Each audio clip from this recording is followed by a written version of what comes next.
I'm here, Aquarius. It's August 2021. Thanks for joining me. You know, love makes the world go round, and I love it when I can give you a good message, as we see here with the Sun and Mercury in your 7th house of marital bliss. For those of you who aren't married, well, it may not be marital bliss, but there should be some focus this month on the connection with others, particularly personal relationships.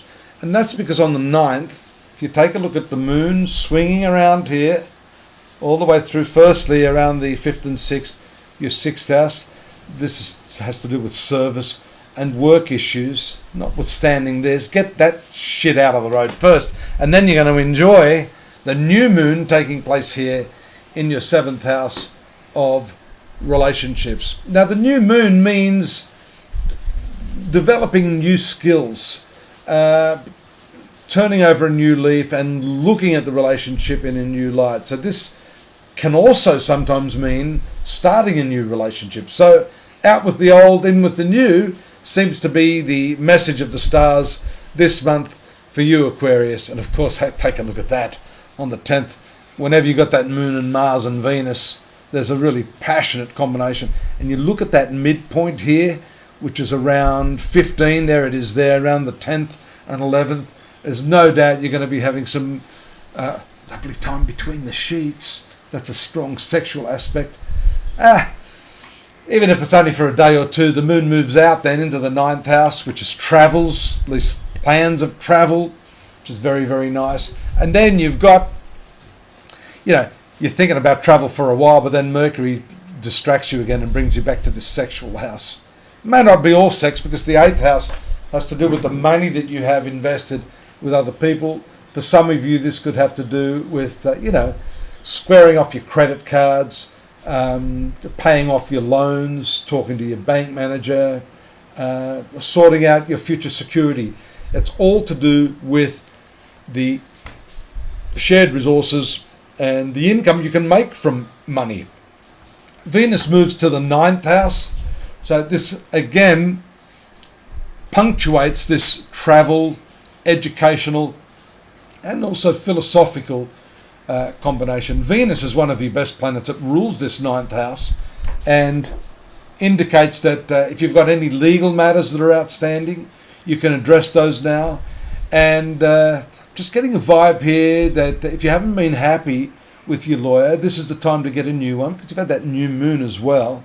And Venus is a female, so you might do better considering a female representing you. Full moon takes place around the 22nd there. There it is, again, influencing the 7th house of relationships and one's own self, which is the sun sign in which the full moon takes place this month. You notice here these retrograde planets. These are very, very important because they are signifying your ruling planet. This is the planet of Aquarius and Capricorn. It rules your sun sign and also your 12th house. So there's a reflective sort of period going on right now while Saturn is retrograde along with Jupiter. Jupiter is the finance planet. So we've already talked about that. That's just going to add weight to what I said. And then you've got that transit of the sun into the 8th house. It seems like the whole month is going to be pretty much bringing you back to this point.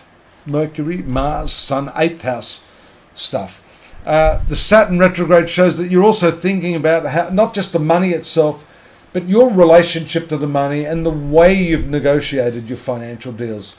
You'll find that if you change your attitude in a way, people will change their attitude to you. And this is particularly so when it comes to the issues of finance. A little bit of love there again as the moon transits in that 5th house, but I'm sort of getting ahead of myself. More on the 30th, 31st, as the moon moves through this 5th house. That's going to augment, maybe even challenge, because it's a square aspect to these hot, fiery planets in the sexual zone, the 8th house of your horoscope.